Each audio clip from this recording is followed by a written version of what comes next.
안녕하십니까, 정태입니다. 사기 국제 결혼, 남편은 단지 한국행 티켓, 한국행 비자, 실화 탐사대 제보해야 하나. 네, 이 주제로 말씀드리겠습니다. 오늘 이 기사 때문에 아주 많은 분들이 시끌벅적합니다.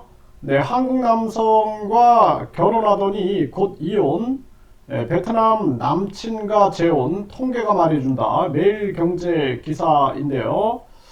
많은 댓글이 달렸어요. 여기 보면은 타임톡에 굉장히 많은 댓글이 달렸는데, 보게 되면은 내 동생도 베트남 2번 다녀왔는데 2번 도망갔다. 처음부터 돈 벌러 온 거다. 브로커는 처음부터 알고 있는 듯 하고, 한국 와서 처음 도망친 것도 아닌 듯 하다. 택시 불러 도망갔다. 이렇게 얘기를 했는데, 이게 베트남 사람들이 굉장히 한국에 연결망이 구축되어 있습니다. 네, 그러다 보니까 서로 연결을 하는 거죠. 연결해가지고 쉽게 내가 만약에 사기 결혼을 하겠다 그러면은 이거는 아주 쉽게 도망갈 수 있어요. 네, 공항에서부터 도망갈 수도 있습니다. 그렇기 때문에 이러한 부분들이 아주 심각한 정황이다 이렇게 볼 수 있고요. 네, 여기 보면은 네, 한국인이 베트남 여성과 결혼하여 베트남에 살면 베트남에선 영주권 심사를 매년 하여 가정 충실 베트남 부인에게 잘하는지를 심사하는데 영주권 받기가 쉽지 않는다고 한다. 대한민국은 자존심도 없나? 네, 베트남 여성들 수법을 모르고 있느냐? 국회의원들아, 정치인들 모두 이 문제를 바로잡지 않으면 나중에 큰 코 다친다. 이렇게 얘기를 했어요. 그러니까 베트남은 도리어 철저하게 관리를 하는데 한국은 호구가 되고 있는 거죠. 호구가. 이거 정말 심각한 문제가 아닐 수가 없다라는 것입니다. 네. 여기 보면은 베트남 여자와 결혼했다. 부모 초청, 오빠 부부 초청, 남동생 부부 데려와 이혼 준비하고 한국에서 베트남 부모 월 700만원씩 벌어 몽땅 베트남 송금, 한국 남자 호구다. 이혼하면 모두 돌려보내고 친권 박탈. 네, 이렇게. 이 진짜 피해가 굉장히 큰 거예요. 한국이 저출산, 이 고령화 문제가 심각한데, 그러니까 이제 한국 남성들이 또 결혼도 못하고 있는 그러한 정황에 결국에는 이런 피해 사례들이 엄청 터지게 되는 거죠. 이게 심각한 문제고 앞으로 이제 외국인 투표권 더불어서 한국은 큰 어려움에 빠질 수밖에 없는 겁니다.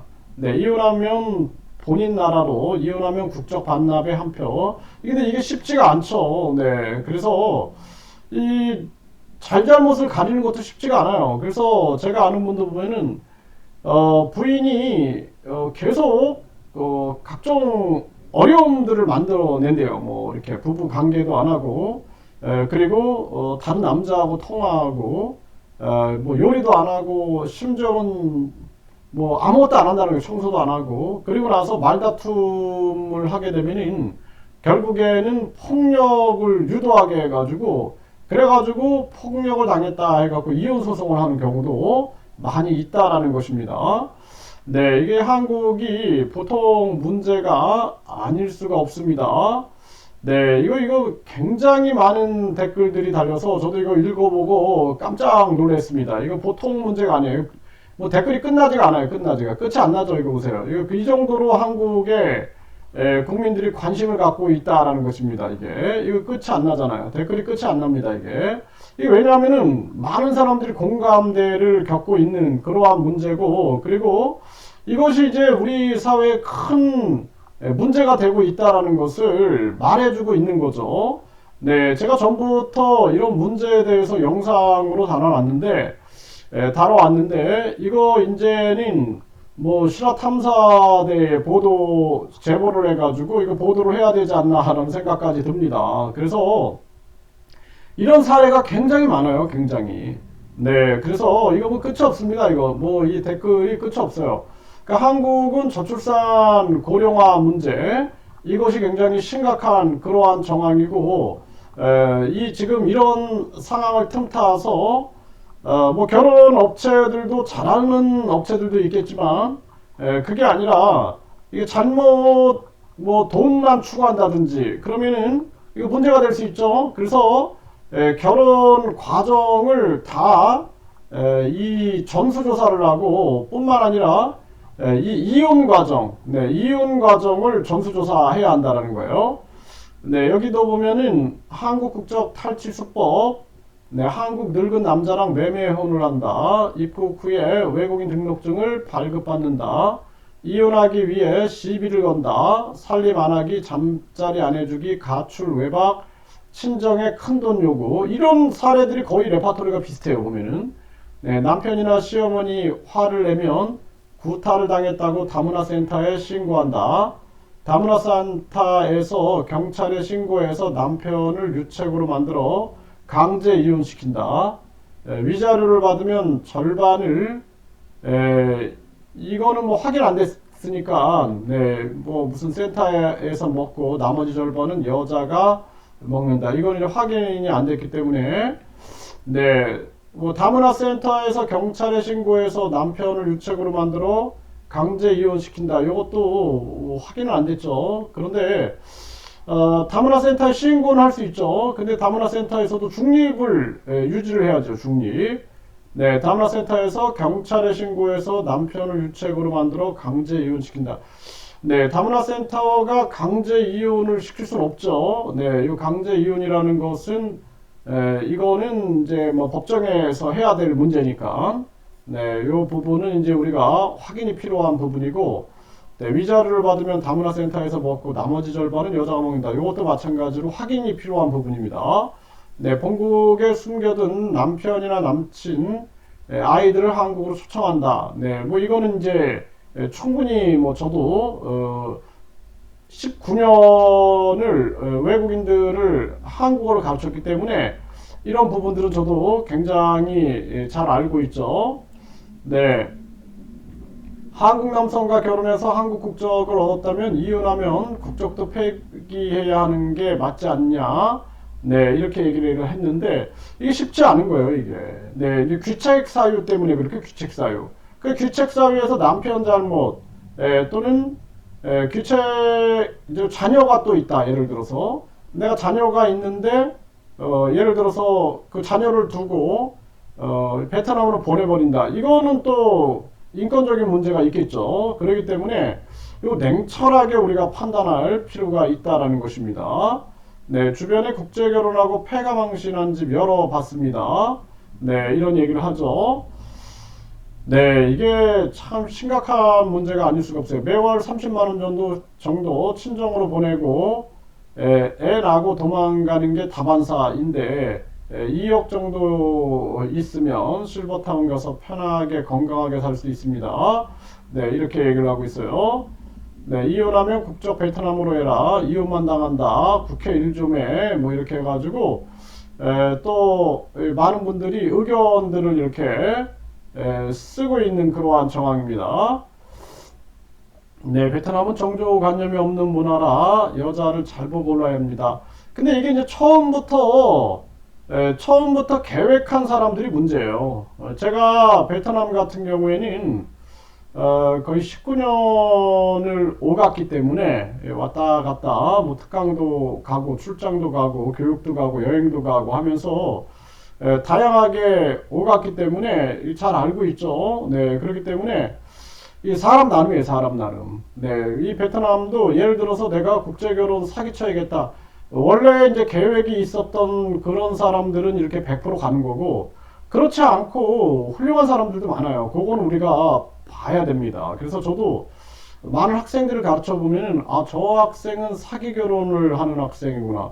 저 학생은 가짜 유학생이구나. 저 학생은 가짜 근로자구나. 근데 저 학생은 진짜 성실한 학생이구나. 이런 것들을 구분이 됩니다. 구분이. 그렇기 때문에 우리가 한쪽으로 치우쳐서 판단해서는 안 된다라는 거예요. 어제 오늘 아닌 듯 너무 계획적인데 호구한국 이제 눈치챘냐 이런 얘기가 나와요. 결혼해서 국적 얻고 이혼하고 다시 베트남 남자와 결혼하는 여자 대부분이다. 결국 베트남 남자가 한국에서 남편 노릇하고 있는 것이지 이런 얘기. 네, 이런 경우가 상당히 많습니다. 네, 시골 공무원입니다. 네, 시골 학교 가보면은 거의 80% 이상이 다문화 가정 자녀입니다. 시골에 애들이 있어서 좋으나 또 다른 문제는 그렇게 형성된 학교에서 오히려 한국인 자녀들이 불이익을 받거나 혼혈 아이들에게 왕따를 당합니다. 이 역현상이 일어나게 되는 거죠. 네. 우리나라는 호구 몇 년째 이러고 있는데 법 개정은 안 하고 있고 그 사이 동남아에서 온 마약은 온 나라에 다 퍼졌고 이런 얘기가 나오고 있네요. 네, 참, 이거, 많은 분들이 이렇게 댓글을 쓰고 있는데, 참, 기가 막힌 일이 아닐 수가 없습니다. 그래서, 결국에는 이 사기 국제 결혼, 남편은 단지 한국행 티켓, 한국행 비자, 네, 이게 심각한 문제다. 이게 공론화 시켜가지고, 이 실화탐사대에 제보를 해야겠다라는 생각까지도 하게 됩니다. 그래서 이 많은 분들이, 이 좀 참여해 주신다면은 이 문제를 좀 짚어봐야겠다는 생각을 해요. 왜냐하면은 저도 한 19년, 20년이라는 세월을 많은 학생들을 가르치면서 이런 거 많이 봤거든요. 이런 상황들을 많이 봤고 이것이 이제 그 베트남 현지에서는 어떻게 진행되고 있는가? 이게 거의 뭐 1,000만 원, 2,000만 원 돈 거래. 그쪽에서는 이제 브로커들이 움직이고 있는 거고 또 한국에서는 결혼 업체들이 움직이고 있는데 물론 뭐 양심 있는 결혼 업체들도 있겠죠. 근데 이것이 분별하기가 쉽지 않겠죠. 네, 분별하기가 쉽지 않죠. 그래서 제가 한 번은 이 베트남에 보면 하이퐁이라는 데가 있는데 하이퐁에서 초청을 해가지고 한번 간 적이 있어요. 갔더니 한국으로 결혼을 하기 위해서 한국어를 공부하는 그런 학생들이 거기서 이제 이렇게 기숙을 하면서 지내고 있는 겁니다. 거기서 이제 한국어 특강을 하러 갔었는데, 근데 보면은 뭐 거의 젊은 아가씨들이죠. 네. 근데 한국에 이제 결혼한다. 그리고 이제 남편하고 뭐 이렇게 영상도 통화하고 막 이런 모습을 보여줘요. 그래서 행복하게 잘 살면 좋겠다라고 했는데 나중에 보면은 또 이렇게 각종 문제가 터지는 거죠. 한국에 와가지고 한국에 또 베트남 유학생들이라든지 근로자들이라든지 이런 사람들하고 만나는 거죠. 네, 만나면서 결국에는 한국 남편하고는 거리가 있게 되고 나중에 이혼하게 되면 또 베트남에 또 애인이 있는 경우에는 애인을 또 이렇게 한국으로 데려와 가지고 그 사람이 이제 또 한국 국적을 취득할 수 있는 길이 생기게 되는 거죠. 이게 반복되는 거죠. 그러니까 한국이 저출산 고령화 이 문제 속에서 결혼이 지금 비혼이라 그러죠. 비혼, 비출산. 지금 출산율은 0.7%대까지 떨어졌는데 이런 상황에서 이제 이런 사기 국제 결혼이 범람할 수가 있는 거죠.